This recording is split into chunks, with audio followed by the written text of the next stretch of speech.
Everybody, this is Julius Mendoza from Kiavi, and Kiavi is the company I use that I've used for years for lending. They're a national lending company. They do a fantastic job. They're quick. Used to be lending home, right? Yeah, Before Kiavi. yeah. Exactly. Yeah. And transition's pretty much the same, right? I mean, you're the exact same company pretty much you were before. Has there been many changes? I want to get into any of those things. I'm not sure if there's been many changes at all. I haven't noticed on my end. Everything seems to be same with the portal, with as far as the rates and all that kind of stuff. Have you noticed any differences at all? No differences there. So we started the whole initiative in 2014, raising capital as lending home.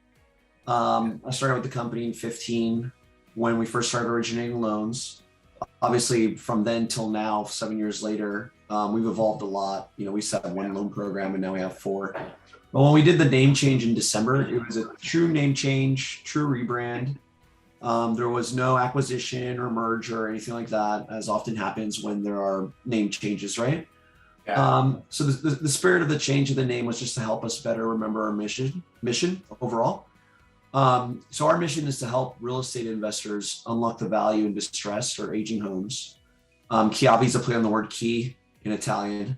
So we're the key to doing that through our funding to help folks unlock the value in homes when they're renovating and either selling or keeping afterwards.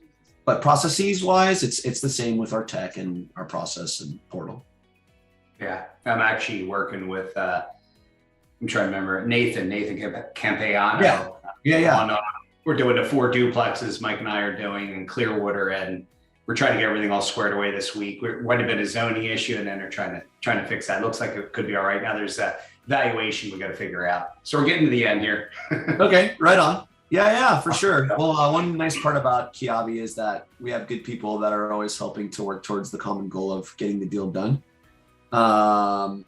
With zoning, I mean, whenever we have zoning issues, I imagine maybe a rebuild letter is what they might be asking you for. But yeah, he'll definitely help you. But I think they got that squared away. I think they figured out the zoning.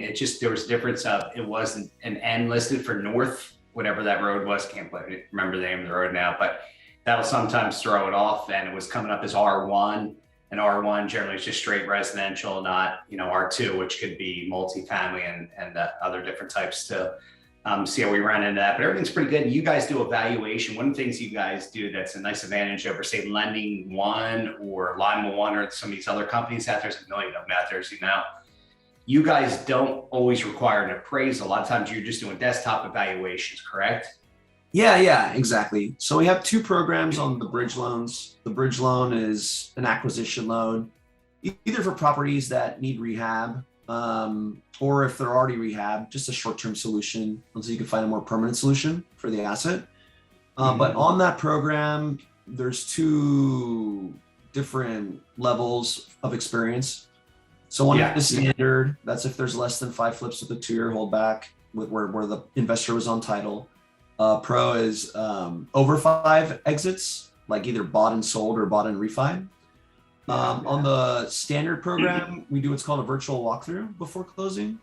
So someone takes their phone, either the investor or someone on their team, and they walk the property before closing and with a video chat, and then our valuation team puts a value on it. So that's correct. There's no formal appraisal.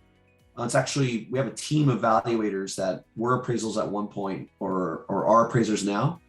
So either a virtual walkthrough and then we put the value on it, which speeds up the process. So you don't have to go through, how impacted appraisal companies are and how long that takes. If you're on Pro, we just go off pictures and then our valuation team goes off that.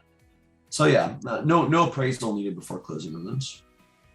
Yeah, luckily I've gone through that going through all those properties, got a bunch of pictures, sent them out to you guys, and we can all assess what obviously what they need, the repairs needed, looking at that way. But you also have a buy to rent program where you're going to turn it, you're going to buy it. I think you do like 90% on these 2, and then you're going to renovate it and then rent it. And after you cash out, it's either going to be 75 or 80% below, right? ARV on the exit. Yeah, exactly. So what most people are doing is, they keep their sourcing strategy the same. They find distressed properties and then use the bridge loan first, to your point, 90% of purchase, 100% of rehab, work the equity into it.